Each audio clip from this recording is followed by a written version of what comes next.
Hello, everybody. Welcome to tonight's show. Before we begin the Brisco and Big A show, we're going to take a moment. The wrestling world lost a true legend today in Howard Finkel. So we want to start today's show by showing our respects and taking a moment of silence for the Fink, greatest ring announcer of all time.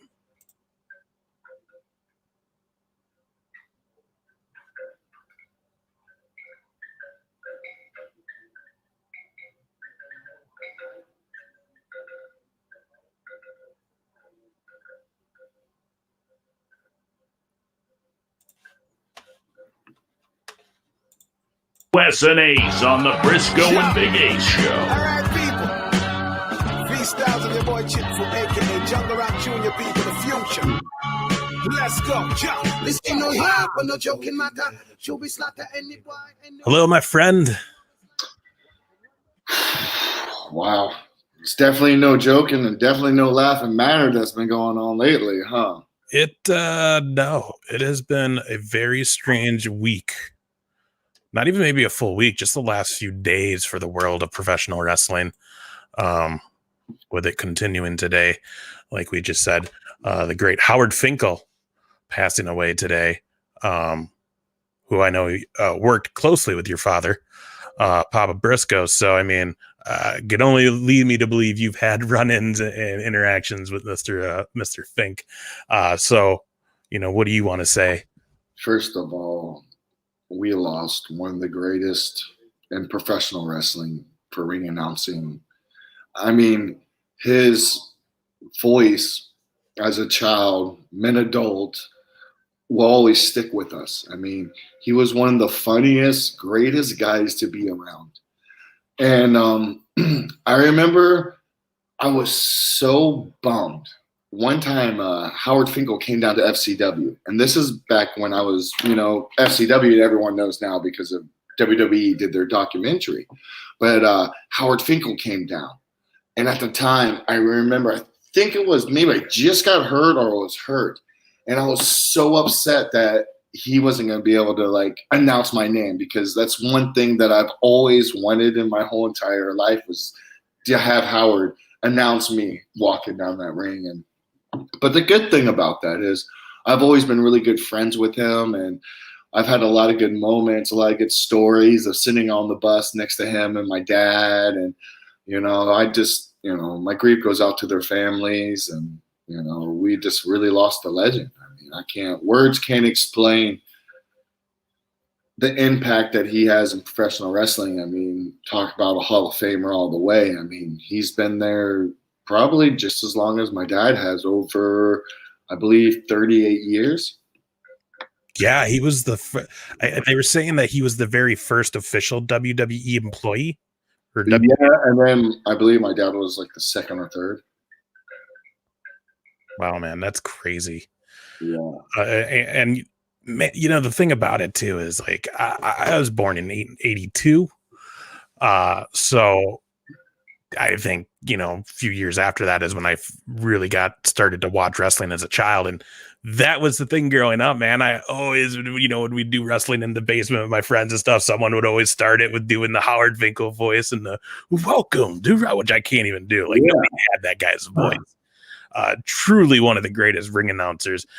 And as someone who in my past has done some ring announcing, I've never actually ring announced for a professional wrestling show, oddly enough, considering how much I've loved the industry. But I've done MMA and boxing for a few years.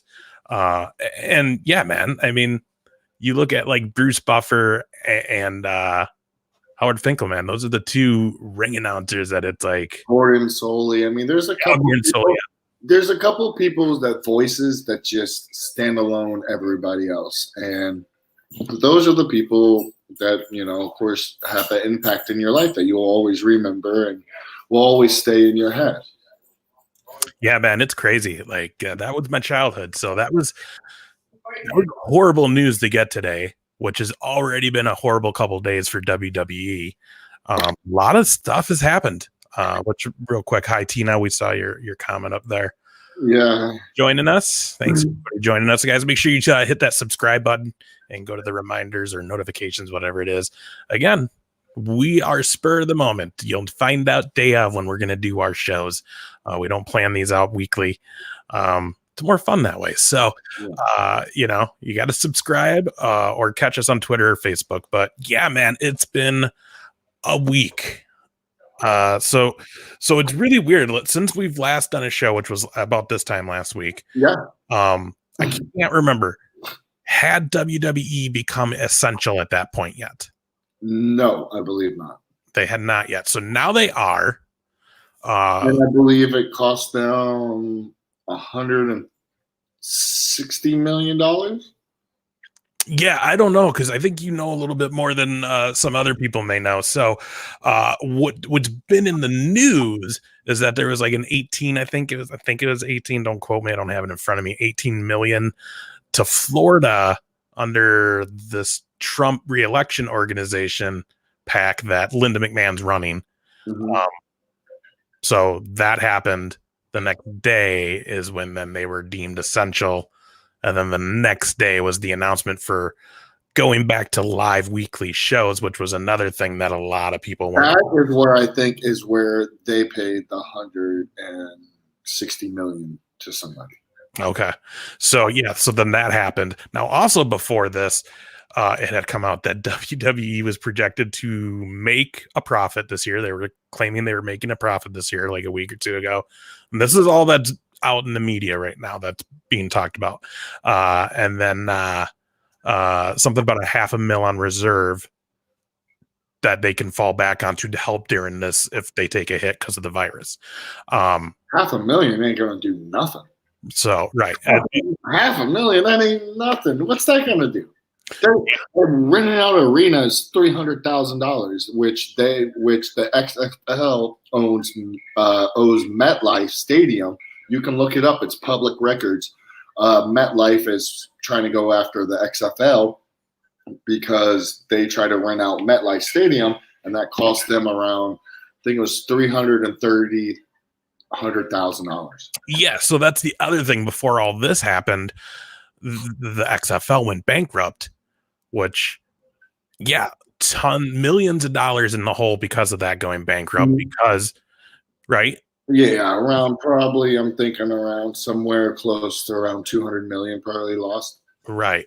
And then on top of that, what came out too is that apparently WWE actually did own about 20% of the XFL, which was very heavily talked about that would be a completely separate thing.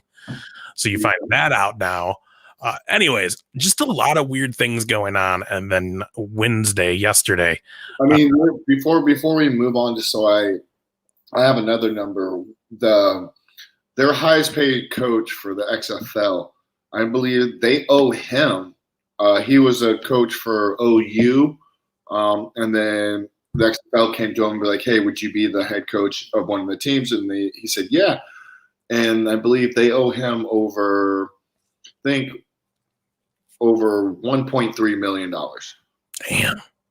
They owe and this is all public record. I mean, this is nothing that which is so crazy because I think the XFL guys, like the actual players, no, they're owed money. They're right, but they were only making like 40, 50 grand.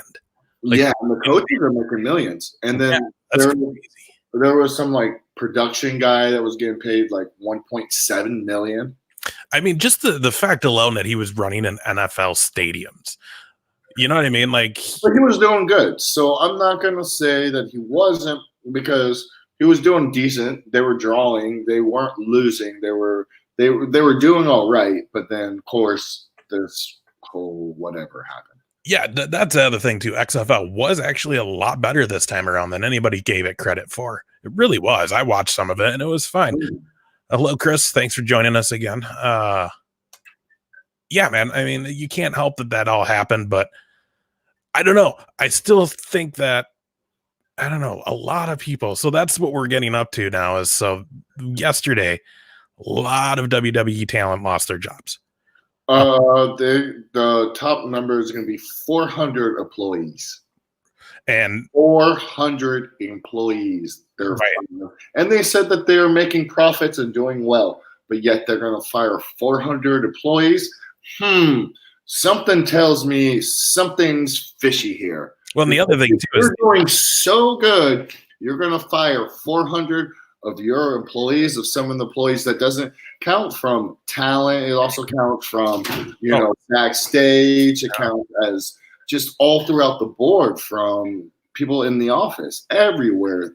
400 people is a lot of people. Right. And we only know about like a fraction of it. You know what I mean? Like that's in the media of what's really been known. There's a lot of other people that no one is hearing names about or wouldn't know because they're back in the office. They're not, whatever. What we do know though is I'll read through the list real quick of everybody that. Yeah, please read through the list because I know some of them, but I don't know all of them. So I'd like to hear some of them that they have publicly released. As of now, or is that what you're looking at? Did you just Google now? I know it keeps changing every hour. Yeah. This is the most latest updated list I could find. What up, homie? Yeah. So here we go. This is for the on-screen talent. We have Drake Maverick, Kurt Hawkins. Hey, hold on. Can I pause you during? Yeah. Let's do that. So Drake Maverick was first. I don't like Drake Maverick. I'll say whatever. He was a stooge. He was like kiss up, like in TNA. He kissed up to everybody. I'll throw it out there anymore. I don't even care anymore. Like I beat him tons of times. It don't even matter. Like, but he went on his Instagram and Twitter like, yeah, I understand. Like times are hard, but you don't cry like and say I lost my job and start crying like, man. Like when I lost my job, yeah, I was upset. Yeah, there were some tears, but I ain't gonna like tell the whole world and like whine like a little baby. You know what I'm saying? Like, come on, be a man, suck it up, and be like, you know what? Gotta move on. I'm sure the Wizard of Oz is hiring. The Wizard of Oz is doing like 2 or 3 coming up, right? Oh, that's so bad. But whatever. Hey, Drake, you can come find me. Okay, there you go. Don't cry on camera, buddy. No. So Drake Maverick, yeah, and again, a lot of people talking about that video. He put it out there. Yeah, I mean, he put it out there. I mean, why would you put a video out there of like, I understand, like, I get emotional. I'll cry over people that I've lost and stuff like that, but a job, I mean, if that's like his whole entire world, I feel sorry for him. I mean, the world's a beautiful place and there's so much more opportunity and so much bigger life than just wrestling. I mean, if that's all it is what it is. I grew up in the thing, so that's just how it is. Right there. What's up, George? You know it all day, every day. There you go. Gonna be he's surfing in Duval, so that's cool. Yeah, I'll be surfing this Saturday. Nice, man. Yeah, we definitely are staying safe, Chris. I know at least I am. I'm sure you are. Yeah, and guys, I've been wearing what's up, man? Hey, Kyle. I actually been wearing a mask, believe it or not. I don't post pictures and try to be that like dude or whatever, but I've actually been practicing being safe and doing the social distancing. And actually, when I go into a gas station or a public place, I put a mask on.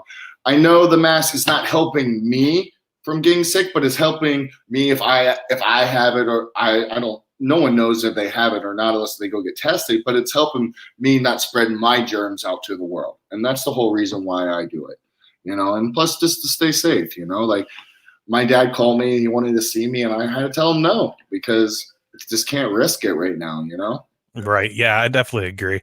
So let's keep moving down the list. We only got through one. Kurt Hawkins. Well, okay. Oh, here's a story. Kurt Hawkins. Can I tell stories with each one of these guys?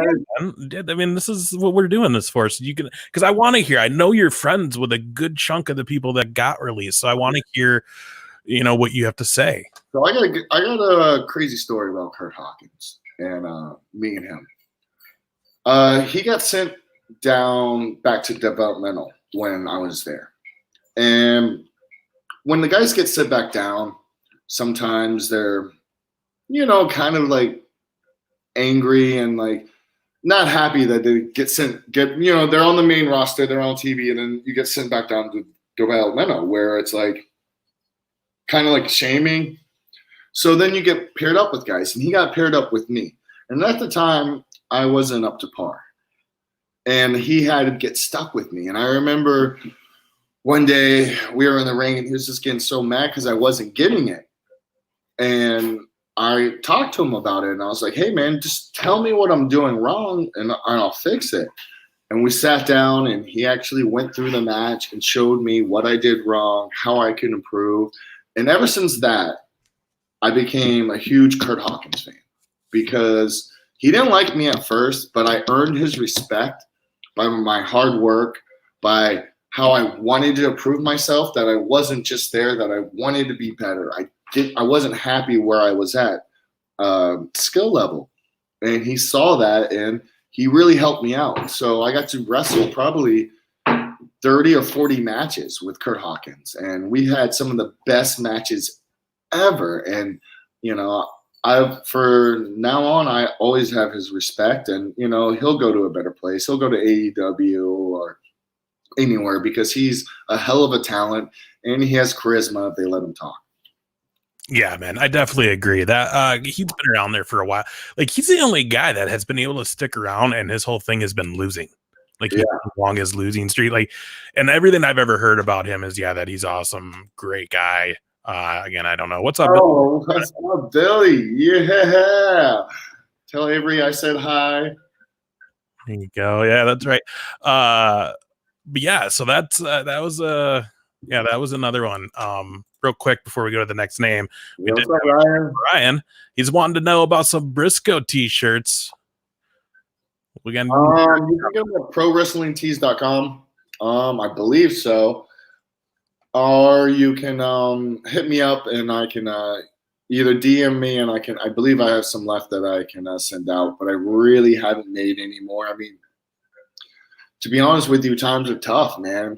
Like, it ain't all like lovey-dovey, you know, everyone having money and stuff right now. It's like, it's hard to go out and spend a couple $1,000s to make some shirts right now, especially because there's no shows, there's nothing going on. So it's kind of hard to throw out money right now. And who knows when that we're actually going to be able to start wrestling again and actually be able to perform in front of a loud crowd. Like, as of right now, all of my dates have been canceled. Everything that I had lined up has been canceled all the way until January. I mean, I literally have nothing. So, right. You know, we'll see what happens. And, you know, things can change. You know, I hope so because, you know, I always believe positive, never negatively. And, you know, things will change and get better. It's just people got to listen to these laws and rules. I mean, trust me, I hate laws and rules. I'm the first person that tries to break every single one of them. But there comes a chance where it's like, all right, man, let's just get it over with. You know what I mean? If it takes sitting in the house, whatever, social distancing, whatever you have to do just to get rid of it for 1 week or however long it is. I mean, I don't know if I can go one more month, but whew. It's rough, man. It's rough out there, especially any entertainers or somebody asking about US Pro. I'm guessing all shows are canceled. I know everything in the Midwest as far as indies not going on. I know California, everywhere done. You know, our big Hall of Fame weekend in Waterloo in July. I'm even questioning if that's going to happen at this point. So, yeah, man. Just because I don't want to ignore any new viewers who are new to this or anything like that, and I know we'll get questions like this a lot. So we're gonna do it again. But Wes, real quick, and then we'll get back to the list of people who were going to go. You know, just give you your thoughts on your time with Aces and Eights again. Man, Aces and Eights was probably one of the best times of my life. It was at a weird time of my life. I just got released from WWE. I went to Puerto Rico for about a year, and then I get a call while I'm in Puerto Rico by Bruce Pritchard. Brother Love calls me up and says, hey, I got this gimmick for you. I think it'd be perfect. He's like, you still got those tattoos? And I was like, I believe they don't wash off. Yeah, they didn't go anywhere. Yeah, they didn't go nowhere. Trust me, my grandma and my mom tried. They don't go nowhere. So he said he had this idea for me, and he pitched this idea. And, of course, I went through my dad and was like, hey, Dad, what do you think about me going to TNA? I mean, of course, at the time, my dad's like, you know, that's a different company, but if the opportunity is good, and they're just not going to have you just go out there and get squashed every night. Take the opportunity. And so I called Bruce back, and I was like, Bruce, I would really like the opportunity. So he flew me from Puerto Rico down. At the time, it was in Orlando. We were doing all the tapings in Orlando. It was before we went live. It was before we went when I was in TNA, it was really cool because I know I'm jumping around a little bit because I'm trying to tell you the whole story of everything. Is that when we got there, we were stuck in the Universal building. But then halfway through my TNA career, we went live, and then we did live shows in every different arena. So we left Universal. So we were all over the place. We were actually doing everything that WWE was doing. We were doing every live dates. We were doing in a different town, different city. We were doing all of that. We weren't stuck in Universal no more. So all the guys were so excited to wrestle again because Universal was fun, but it got to a point where the crowd was the same crowd. It's all the same people. It was just,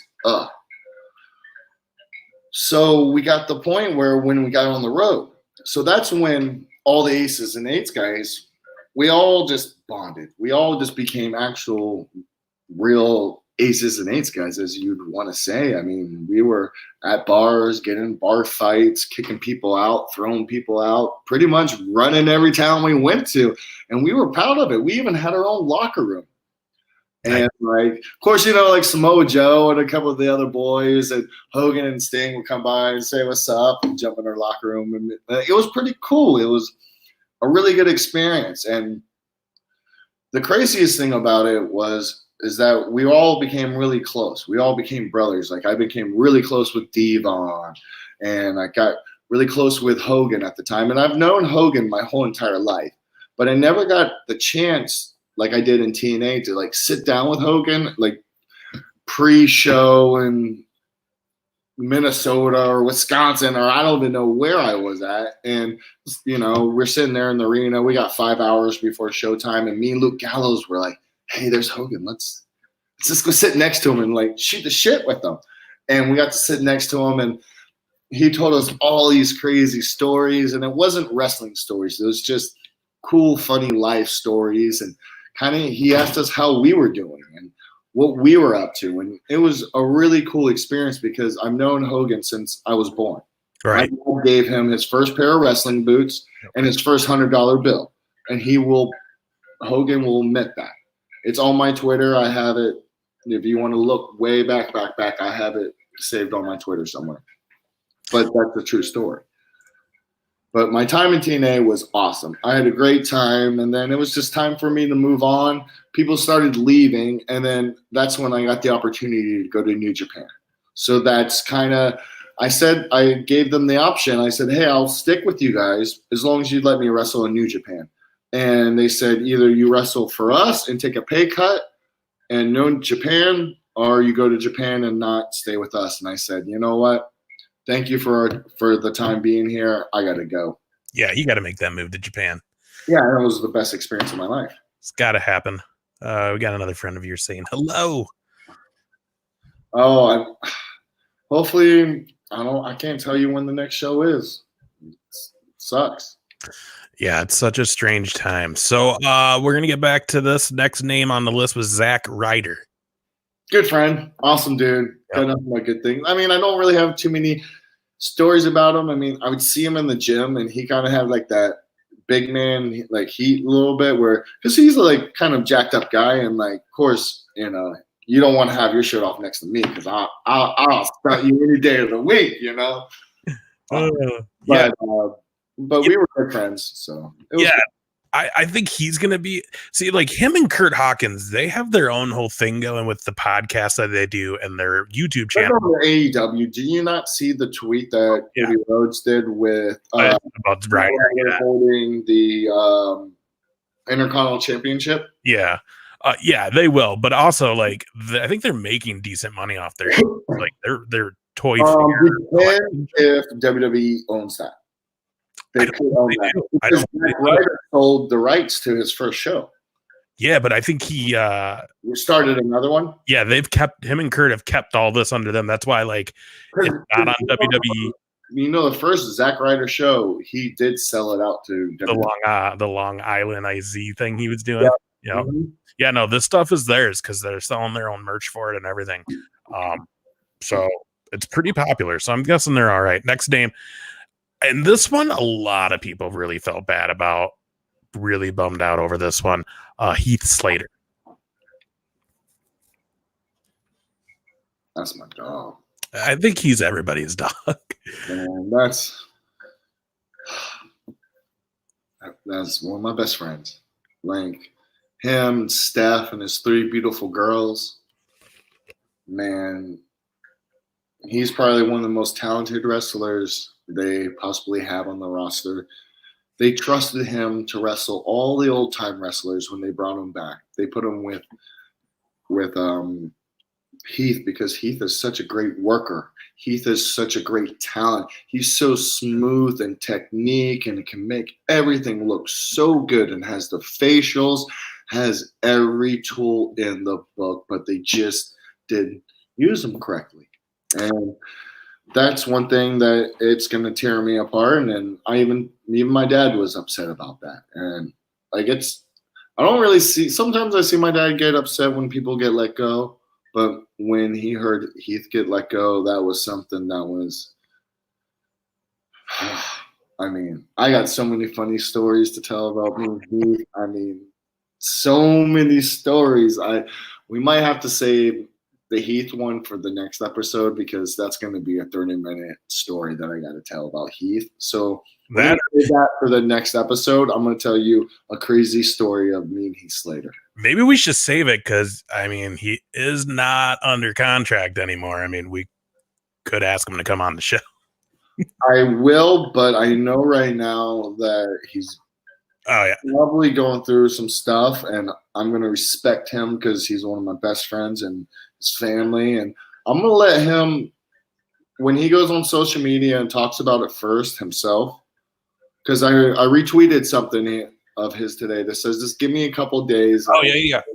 So, we'll allow him to cool off, and then I can't wait to have him on the podcast. It's going to be the funniest one ever because me and him are going to tell stories about each other that are going to be so embarrassing. Yeah, I want to hear you two go back in the day. I think it would be hilarious. And yeah, of course, all these people need time. So, like, anybody who's watching, be like, you should have them on the show. Like, yeah, of course, some of these people are people we'd love to bring on, but Heath will go on the show no matter what. I'm just giving him his time and space. That's all.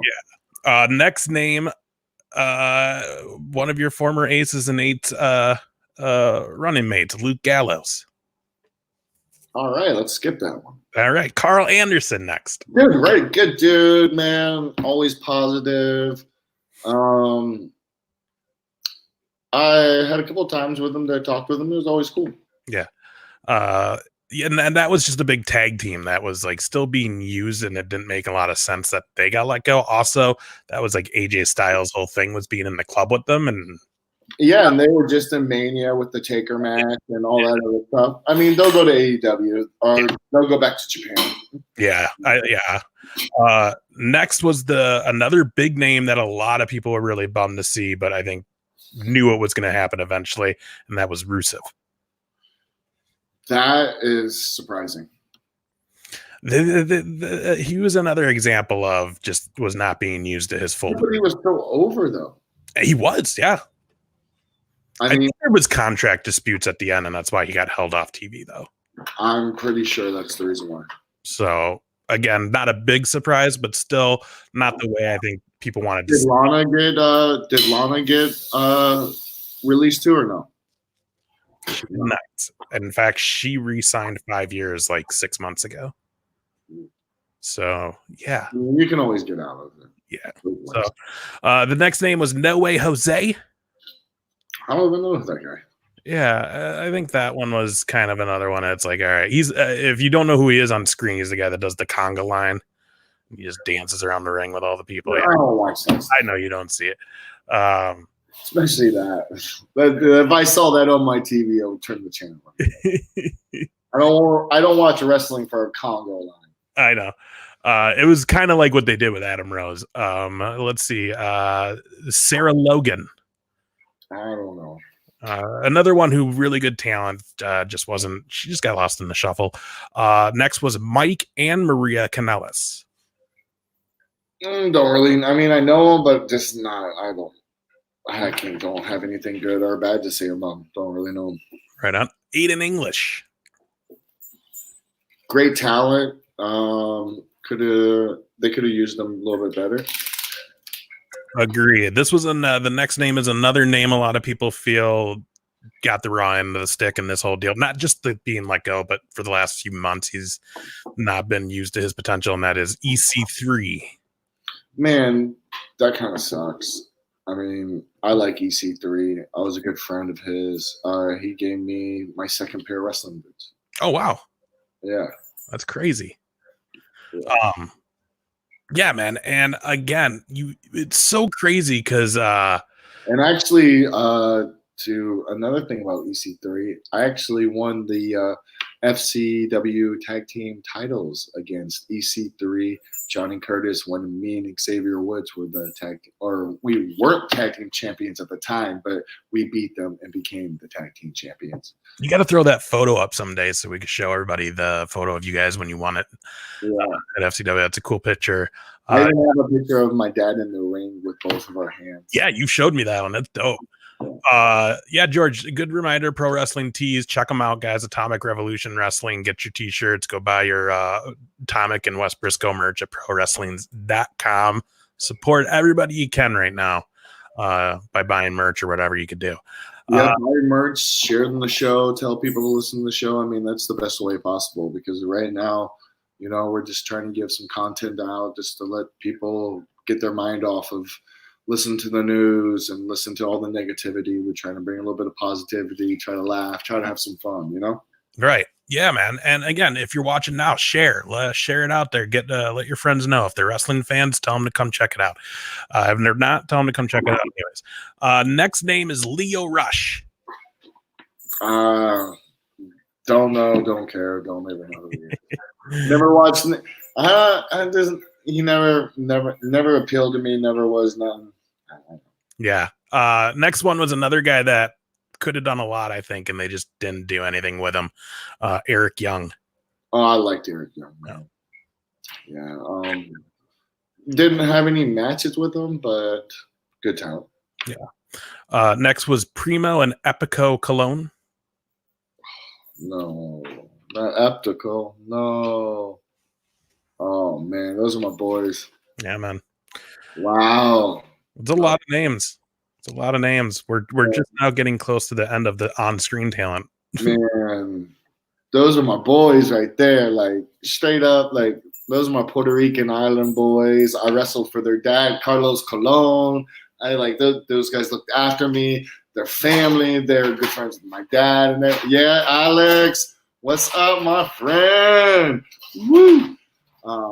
Yeah, hopefully Atomic, man, we'll be back and running someday, man. We'll be killing it. But until right now, we're just chilling. Me and my boy Alex, we run stuff. But yeah, man, it sucks because we're family. I know their family, they know my family, and they're hell of workers. I mean, they'll always have a job in Mexico, Puerto Rico, everywhere. I mean, they'll do good. So I'm not too worried about that. Yeah. Next was Eric Rowan. Man, I can't believe they released him. I don't know where he would be going after this. Probably maybe Japan, just because of his size. Okay. We're gonna get all cool friends. I can't. I'm always gonna tell you the truth. I'm never gonna lie to you and be like, "Oh, we were best friends. We were cool, and like we said, what's up?" He knows me, I know him, but I can't tell you any stories that me and him have together. Oh, Avery, what's up? So that was her right here. Hopefully you're doing good. That's awesome. What's up, Avery? Thanks for watching with us, guys. She's a sweetheart. She comes to all my shows. She's one of my absolutely favorites. She's on my Instagram. You can see her. She's holding a West Brisco sign. Oh, that's awesome. Me and she's such a sweetheart. She's always been there from day one, and she's a good girl. Nice. I love it. Has a good family and a great father. One of the best fathers that any young daughter could have. That's what it's about right there. Next, we're getting into some of the NXT talent that got let go. For probably the more noticeable name on there was Deonna Purrazzo, the Virtuoso. Don't know. The only way I think you might know who this is this is one of your buddy's exes, I believe, maybe at the time. Okay, I know who that is. We'll leave it at that. Yeah, I can't say nothing. Yeah. Like I said, we'll leave it at that. And stuff, so we'll just leave it at that. Next, it clicks. Now you know who we're talking about, though. I know exactly who you're talking about. Good riddance to bad rubbish. Next was Alexander Jakic. Not too familiar with some of these NXT ones that got let go, except for Deonna. Did he do some? Was he? I thought he was on the main roster for a little bit. Yeah, he might have been. I'm not 100% sure. MJ Jenkins. No. Josiah Williams. No. Okay, how about this one? This is not an NXT talent. This was the lone referee that got let go through all this, and that is Mike Chioda. I have a picture of him and me about 4 months ago. What a great team! I did see that. Yeah, me and Stephanie were at the carnival, and him and his girl just bought a house down. I think he just got married, just moved to Tampa, and we were at the Florida State Fair, and we ran into each other. We took a picture and hugged because I've known him since I was a little kid. I mean, he was one of the referees that has been there since day one. Mm-hmm. Them and the Heaveners have been really close to my family because growing up in the locker room, the referees would look after the boys' kids if they ran into the wrong locker room or not a good setting for, you know what I mean? The refs are always, man, I can have nothing but respect and love for all of the referees. They are what helped the matches become the best matches in the world. If it wasn't for the Hebners and the Kyotas, and we would not have great matches. Yeah, that was a sad one, man. I mean, he's been there for a lot. Especially when that's where I'm like, man, he could still work. There's nothing wrong with him. Or you could teach referees. You could teach the refs how to be the best refs, because he's by far one of the best referees with the Heaveners. Yeah, like them, and then like Robinson, my boy Bones. Yeah, like dude, yeah. All right, so now we have the producers that have been let go. And again, I think there's more probably to this list than what's been released, but this is what has been in the media so far. And the first one's going to be a big name that I know always means a lot to you, Wes, and that is Kurt Angle. Man, I could see it coming, and I love Kurt. So, I mean, Kurt has helped me out through my career, and I owe Kurt pretty much a lot. And it's sad, you know. I can go into stories and stories about Kurt Angle. Yeah, it's sad. I don't really want to go into stories right now with that because that's a little bit too close. Because I've known Kurt since I was 13 years old. I knew him when he was going for the Olympics. I saw him win the Olympics. He came to my high school. I wrestled him in high school. He came so he's pretty close. So I'm good friends with like the whole family. I mean, I know every single one of his kids. I mean, it's just, you know, there's always a role for Kurt, and they could have found one for him. I mean, you got the Olympic gold medalist. I mean, yeah. What more can you say? And always just a great guy, super nice guy to meet. Yeah, you know what? He's going to be another guy that down the road we'll need to maybe reach out and see, because I think it'd be fun to see you two, especially talk about the cage match. Yeah, wow. There's some things that happened in that cage match that only me and him, when I can have him on here, we can talk about, because some stuff happened. There were fights going on outside the cage, like in like real fans going at it. Because okay, I'm not gonna lie. At the time, like Aces and Eights, we were like, you guys had heat, man. we had heat, but yet we were the cool guys. Yeah. So we had like half the stage. It was like Cena sucks, yay Cena, boo Cena, kind of. It was like that with us, but most of our fans would fight. Most of our fans like had Aces and Eights stuff, and like they'd fight the other fans. And most of the Aces and Eights fans would always beat up all the other fans because come on now, the Aces and Eights fans were always the toughest, ruggedest people Right. That's crazy. Yeah, that was a sad one, but I kind of felt bad about this next one because I think he had just recently like shut his wrestling school down and moved down to like Tampa, or he relocated basically for this job, and that was Lance Storm. I love Lance. Don't really have too many stories to tell. That he's just a serious, focused guy. He'll open the school back up. Next was Mike Rotunda, which if anybody watching is like, I don't know who that is. IRS from back in the day, also Bray and Bo Dallas's daddy.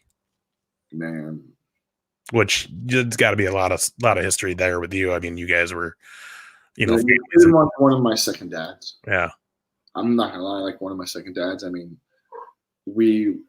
I've known Bo and Bray since the Thing, or whatever you want to call them, since we were 10 or 12 years old, so Mike's always been a great worker. He's always been a great businessman. He's always been just 100%, and just lose a talent like that just sucks. I have nothing but high respect for Mr. Rotunda.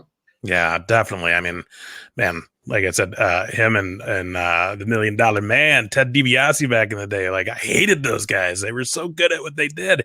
I didn't see that, Ryan. That's what happened? Apparently they had him as a guest on The Bump the morning he got released. So they do a show on the network called The Bump. It's kind of like a talk show about wrestling. Mm-hmm. And they bring a bunch of different guests on throughout the thing. It's kind of like a round table type of deal. So apparently he was a guest, and then a couple hours after he was a guest on there, he got the call that he was let go. Use him, get that one last shot. Yeah, right. It's Sarah Stock. I'm not 100% sure. I don't know her role, so I can't tell you. I think she was a writer. So next name, which this will take a big hit to the women's division going forward, and that's Fit Finlay. No way. Yeah. I heard Fit just took a pay cut, though. I think Fit might be one of the ones that's furloughed. Some of them have been furloughed. So the talk is July. Some of these people will come back. It's just not being said who. I think it's more probably producer-wise. I don't see a lot of the on-air talent they've gotten rid of coming back. But maybe, who knows? But yeah, Finlay, who did a lot of good stuff for the women's division over the years up till now. Next one was Hurricane Helms, Shane Helms. Man, he was barely there. I know. A couple of these guys just got brought on. Pat Buck. I didn't even know he worked for them. Yeah, Pat Buck. Sean Davari. I love Sean. Great dude. I didn't know he was a producer either. Wow. He kind of came on the same time as Helms did. He had not been there long either. Scott Armstrong. Great dude. One of the best referees ever. Yeah. Yeah. And then he's related to who's he related to? Scott Armstrong isn't Road Dogg? Yeah, that's right.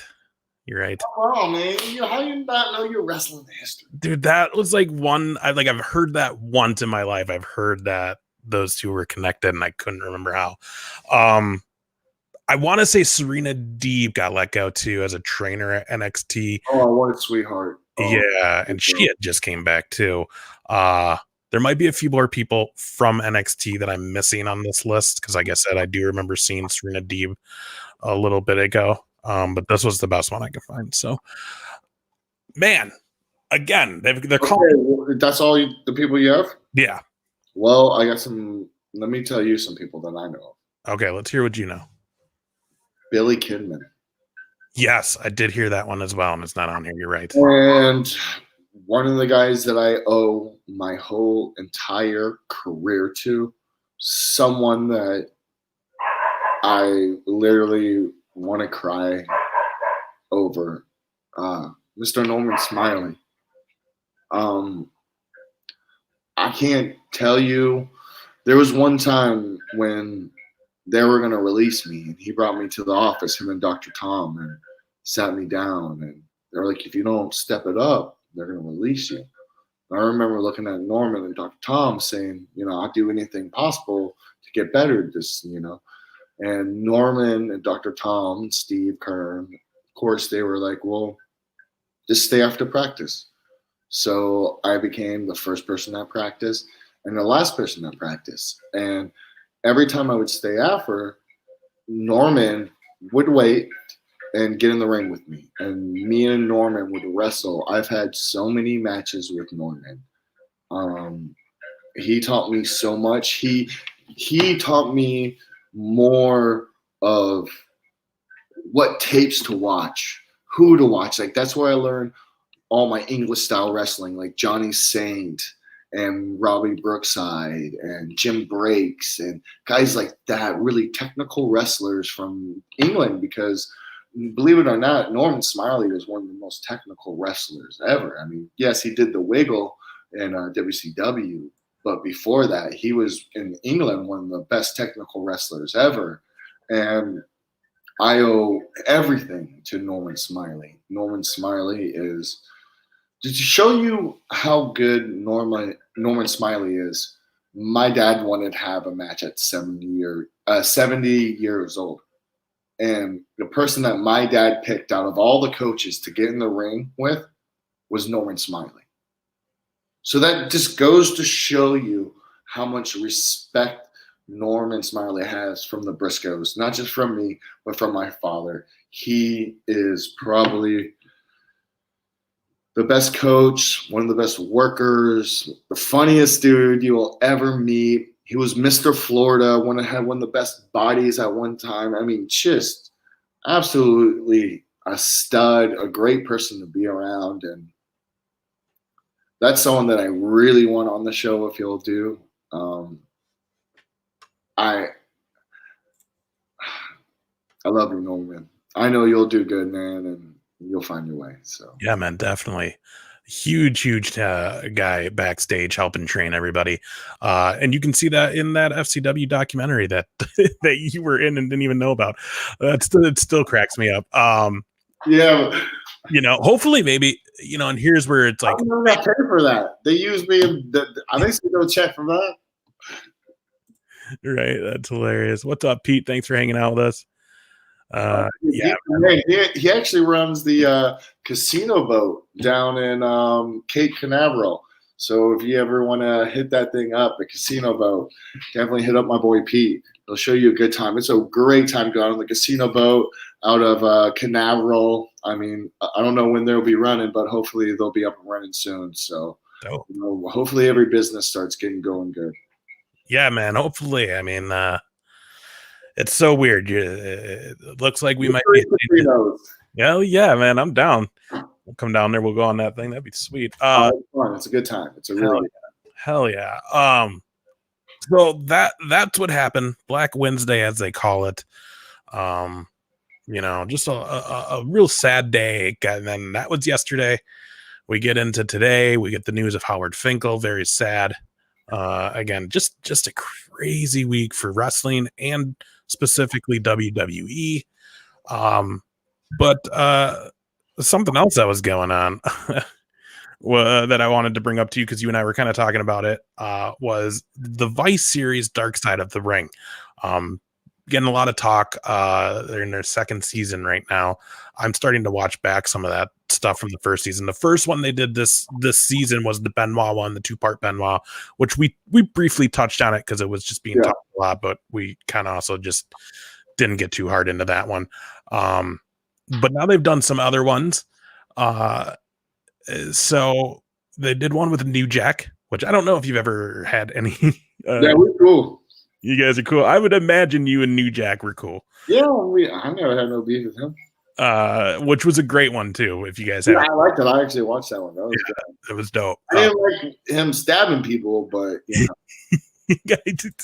wasn't he pull a knife on me, I'm gonna shoot him.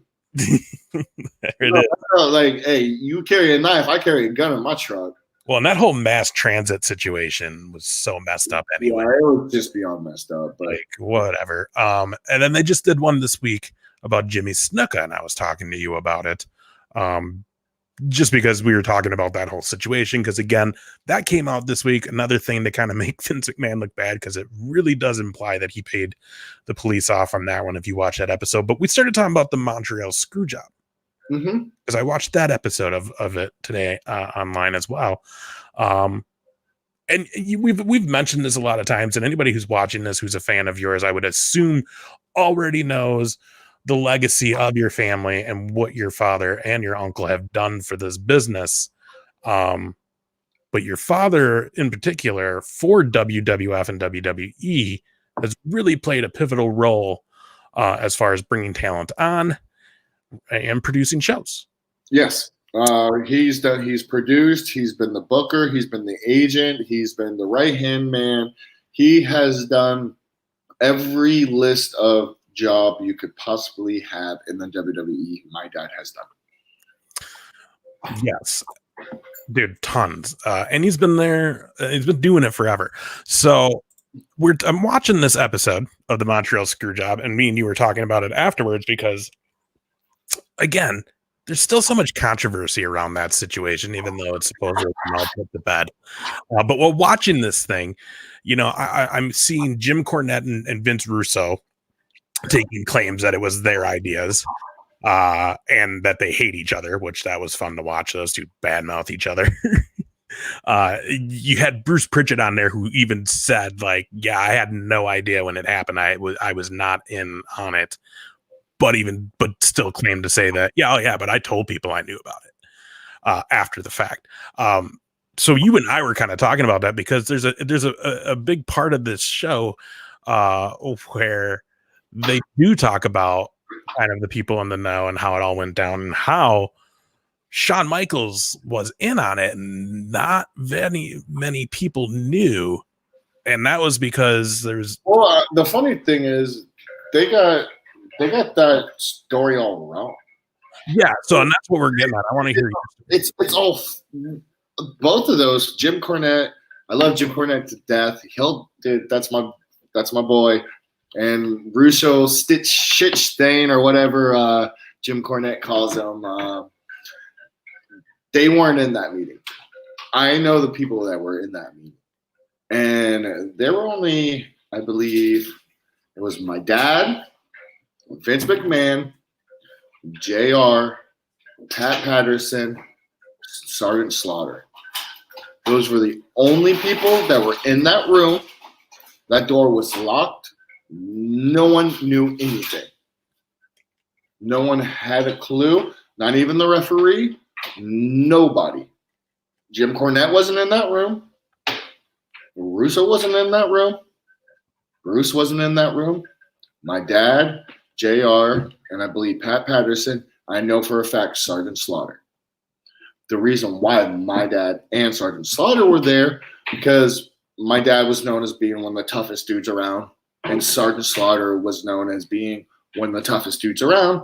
And of course, at the time, my dad was Vince McMahon's right-hand man, and Sergeant Slaughter was kind of, right there with him.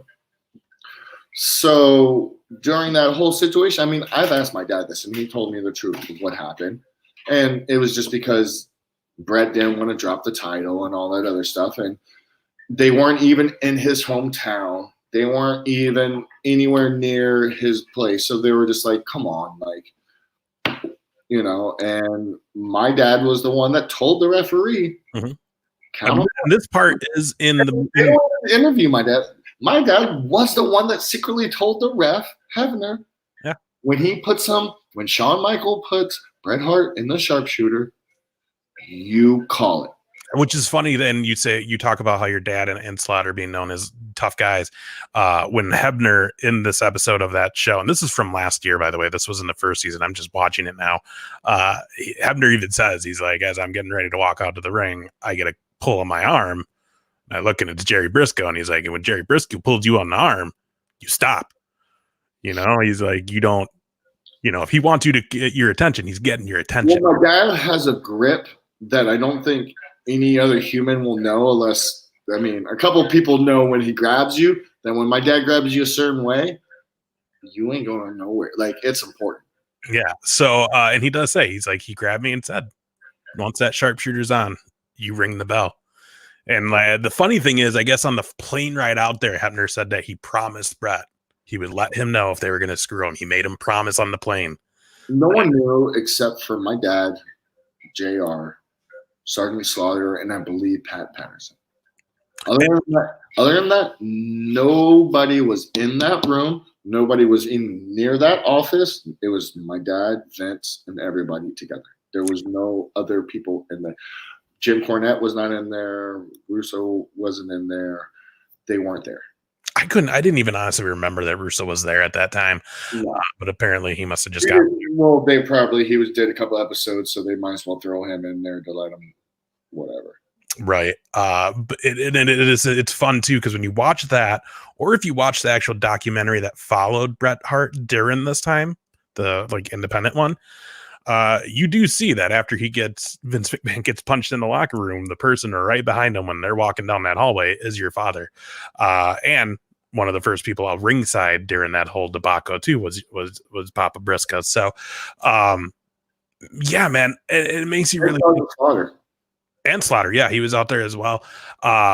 It's so funny to watch that though, because there's people like Scott Hall was on it, and he's like, I still think it's a work. He's like, I think they were all in on it. No, he's like, I think that's what it is. And then you have people who still, Bret Hart, they shouldn't have did that to him, blah blah blah. Then you have, and this is where I kind of stand, and that's because I'm a fan of wrestling as a business, as a whole, as the tradition and the heritage that comes with that. And that is, if you're going to go to a new company like that, you need to go out on your back, and you need to drop the title. And again, you're not the promoter. Exactly. And every time I left the promotion and I was champion, I was always happy to drop the title and make someone a better star. But some people get caught up in I love Bret Hart. Don't get me wrong. I'm really good friends with him. And believe it or not, my dad and him did not talk for, I believe, 15 years. Wow. My dad and Bret Hart wouldn't even cross paths. And then eventually my dad reached out to Bret, and they had a meeting together, and everything became easy. So that must have happened too then. Like, was your dad responsible for having, or not responsible, but I'm guessing your dad had a part in getting him on the ballot and inducted at the Hall of Fame in Waterloo then, when he was? Anything to do with Waterloo or Cauliflower, yes, my dad has a strong opinion. Right. Well, we'll just say that. Yeah. Right, everyone else, they all run it, but my father has a very strong opinion. We'll just put it that way. Definitely. And that's a lesson every kid should learn about the Briscoes right there. Yeah, man, it was crazy watching that though. And then just you and I talking about it, and watching a lot of these things. It's just the casual times you hear your family's name mentioned in all these wrestling documentaries. Yeah, it's funny. And believe in what's his name? Why do I keep forgetting his name? Russo or Vince. What's his name again? Vince Russo? Cornette? Yeah, even him. It was funny because he did a podcast not too long ago, and he said that my dad and Pat Patterson's segment was the highest. It was the segment that drew to 8.5.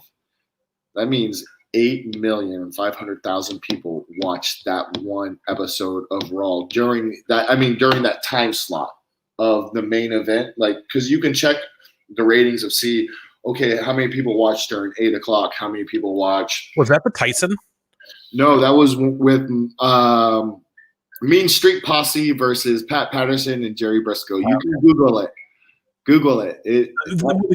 That did an 8.5 in rating. It's crazy because your dad's been involved in some really big moments. I mean, he was in the ring during the Tyson thing with Austin. Yeah, 8.5 in ratings for my dad being the main event. Him and Pat Patterson versus the Mean Street Posse. And to put that in perspective, everybody, this week's Raw, I think, drew 1.1 some mil. So just think about that. Yeah, my dad did an 8.5. And that was his segment. That's not the whole show. That was actually his segment. Yeah. So 8.5 million people watched his segment. Him, Pat Patterson, and Main Street Posse when they were with Stooges. And you know, the sad thing too is with WrestleMania not happening, or at least not how it's supposed to happen. You know, we were kind of hoping to do a special podcast with your pop that week, and it didn't happen. So somewhere down the line, we will need to actually have one with your dad. It would be weird if we just never had your dad on the show. Yeah, we will. He'll tell me too many funny stories about me. So well, and that's just it. I know you're worried. I think he would be chomping at the bit to get on here and just embarrass you. So yes, he did come out to yes, I am a real American. Yes, and he ripped his shirt too, I believe. They did. I do remember that. Yes. They were jumping on the ropes, but only like the second one. Oh, I do. I'm probably going to watch that on the network after we get off this show. You have to. It's so, I do remember. Everyone has to watch that. Yeah. There's actually a really great like it. Right? Network. Well, there's a really great thing on the network too. That's basically like a little documentary. It goes through like the best moments of the Stooges. And it's your dad and Patterson, and they were together. They did an interview of them together talking about the really funny one was the one with Mick Foley and my dad. Which one was that? That's a backstage one where my dad's arguing with Mick Foley and they're going back and forth, and it's just I don't know, it's hilarious. There's some good ones. Oh, there's that. There's when they beat Generation X. Yeah. My dad double underhook chicken wing suplex Billy Gunn. Yeah. My dad was like, it was so hard because Billy Gunn's a big dude. Billy Gunn's like big dude. 6'3", and my dad double underhooked him and suplexed him. And okay, guys, listen, like we're talking about a guy that at that time my dad was 55 years old. Yeah. How old he got power bomb Bubba Dudley power bombed him through the tables. Right. Bob Kelly hit him with the chair and gave him 22 stitches across his forehead at 54 years old. Damn, dude. Yeah. So like a tough old son of a gun. He's like an old leather belt. Oh, dude. It'll never break. It'll just wilt, but it won't break. Right. So yeah, I guess that's about it. I was going to ask one more thing. I was just kind of curious to know if you ever heard any stories or whatever you knew. But another episode of that show that I did watch was another interesting one was about Fabulous Moolah. And all I know is she's grabbed my butt a bunch of times and kissed Oh, that's awesome. That was an interesting one too. There is a lot of yeah, I haven't seen that one yet, so we'll discuss that when I watch it. I'll watch it this week. Right on, man. I'll watch that one, and then we'll do the Von Erichs one too. Yeah, I gotta watch the Von Erich one. I haven't watched that one yet. That's the only one. What's up, Juan? That's my cuz right there. Yeah, what's up, cuz? Right there. Yeah, man. Otherwise, dude, this was a good one. Well, I mean, I wanted to talk about some other things. Oh, okay, yeah. I know we did a pretty long one today, but so you guys know I'm a surfer, right? Yeah. There in the surfing world right now, it has been crazy. Let me tell you this. There's been a story in Costa Rica. Go on YouTube and go Google a surfer getting shot at. A police officer shoots at a surfer, pulls out his gun as the surfer is running away and starts shooting at him as he's running away. They're arresting people all up down the coast. When we were in Puerto Rico, me and my buddy Danny, we almost got arrested. And we have footage on, and I'm gonna be putting on our YouTube channel of I actually filmed the whole thing. Oh, So wow. I got footage of the cops telling us either he's gonna give us a $5,000 fine or he takes us to jail. He goes, I know the judge. I smack my hands. You go by. I got it all on camera, so I can share it with all you guys, and hopefully you guys share it to the world and show that, man, don't hassle surfers. We're not trying to cause no trouble. It's not like we're on the beach party and we just want to get out, get some exercise, get back, and leave. It's not like we're hanging out at the beach. It's not like we're gathering of groups. It's just 2 or 3 people in and out surfing. That's it. But rules are rules. So, but I got it all on footage. That's crazy. I want to see that. I did see the footage of the guy getting shot at on the beach in Costa Rica. I'll send it to you. That was crazy. I looked a little more into it just because I wanted to see if anything came from it. Did anything come from it or no? Well, I did find one on surfer.com.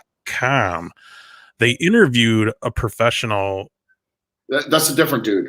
No, yeah, but he, I guess, said he does know the guy that got shot at, and it was like, yeah, he's doing fine. I haven't really talked to him. Yeah. But this guy got arrested. Yeah, a guy in Costa Rica.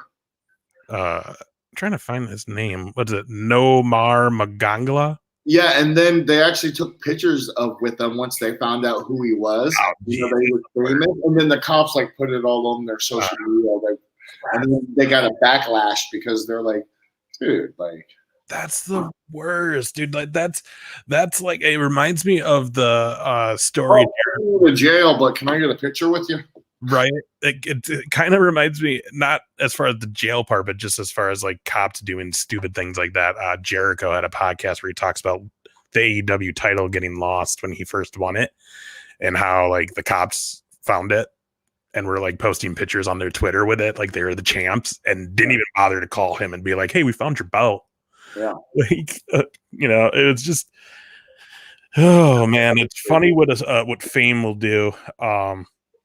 Man, it's so crazy because I read that there is like 20 some people in my state. I'm in Minnesota that have been cited, have gotten citations for going against this shelter in place that we have.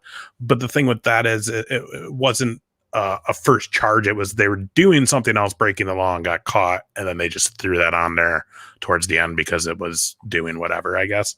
If you're all breaking the law right now, you're stupid and not a good human. I mean, everyone's dealing with this stuff right now, and yeah, I know, but don't go breaking the law, don't go stealing, don't go robbing, don't.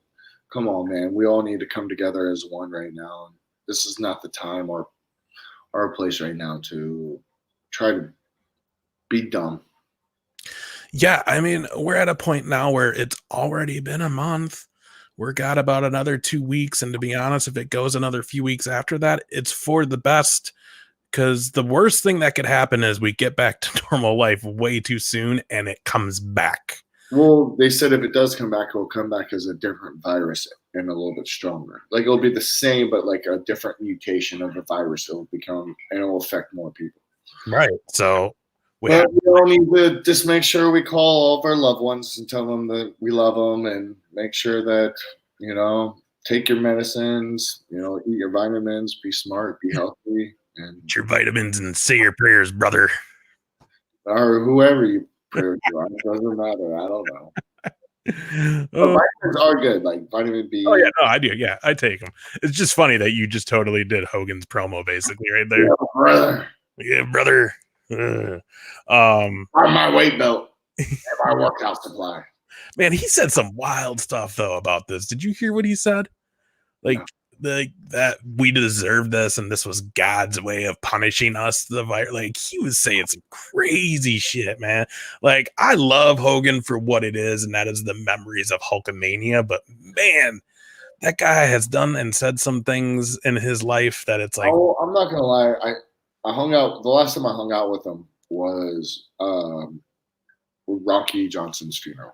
Yeah. And I'm not gonna lie, he was in bad shape. He had a walker. He couldn't walk. Yeah. I mean, he's not in the best of shape. So, guys, if he says some outrageous stuff. If he's on a walker, I'm sure he's on some painkillers. I'm sure. I mean, he's hurting right now, and it might not be him talking. So, don't always, judge too quickly, because he might not just be thinking rightly. And that doesn't give you the right to say or whatever, but I'm just saying, last time I saw him, he wasn't in the best of health. I'm just going to be honest. Yeah, man. Hopefully he's all right and they're getting better. He has been kind of laying low, it feels like. And he hasn't been doing as much. Usually he's like, you can always see that he's doing stuff or out and about running his businesses or whatever. But yeah, man, it's crazy times. People are also kind of going a little insane. Like I had to sit through an hour webinar today about, people and anxiety and depression because of all of this and how to deal with it, because I'll probably have to deal with staff about it. So yeah, man, it's crazy times. People are crazy. But, like doing this for me is what helps, doing this, doing the Mass Comedian X-Cast every Tuesday. These are the things that help me each week. I know, you and I usually talk more than just this during the week. We'll call them just chit chat and shit and blow, shoot the shit. And that's what's really been helping me lately, man. Yeah. And I think that's what, and that's the reason why we're trying to put out a little bit more podcasts, but, we're both on schedules, so it's kind of hard. But, we're trying to give you guys a little relax and try to not get some negativity and smile.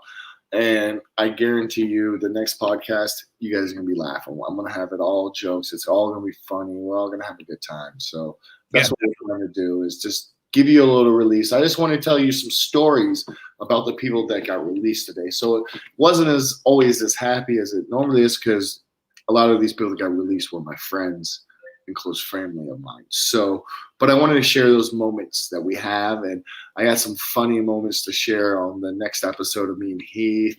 I'm gonna reach out to a couple people next week. I'm gonna reach out to Chavo, Swagger, or Jake Hager, or whatever they call him now, and a couple of people, and try to line up some guests and get some people on here saying what's up. Yeah, definitely. So make sure you're subscribing to us on YouTube, The Brisco and Big A Show, or make sure you're following us on Facebook, The Brisco and Big A Show, or do both. Really just do both. Oh, sure. Yeah. And, get on there, like us. Oh, thanks, Pete. We appreciate it, man.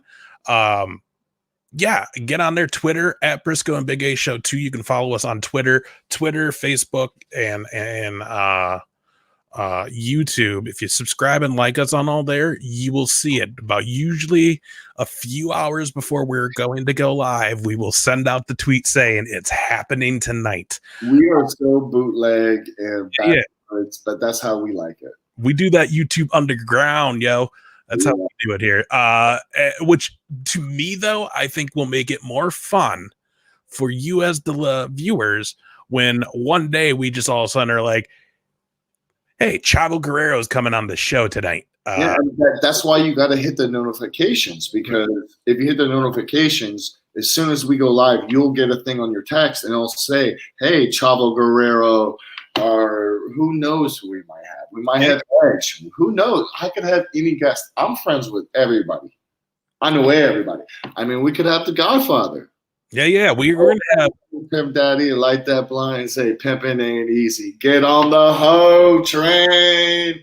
Sorry, you got to shout out to the Godfather. Oh, yeah, dude. In the world. Papa Shango. Yeah. Oh, that dude scared me. He was just in the nomination. I mean, talking about one of the baddest dudes in the world. I mean, he is. I mean, and he's one of my boys, straight up. That's my dog. So yeah, and he was just on one of those Beyond the Dark or the Dark Side of the Mats too for the Brawl for All. Which you haven't seen. He was in the semi-main event. Yeah, he said that the reason why he didn't win is because he was outside smoking weed too much, and he didn't take it serious. He was just smoking weed the whole entire day, and he was just like, whatever. I fight all the time. So that's what he said on the show too. Not weed. He was like, hey, Godfather loves his weed. I mean, I don't know how WWE got away with this. Okay, guys, listen. When the Godfather would enter the ring, this is his catchphrase.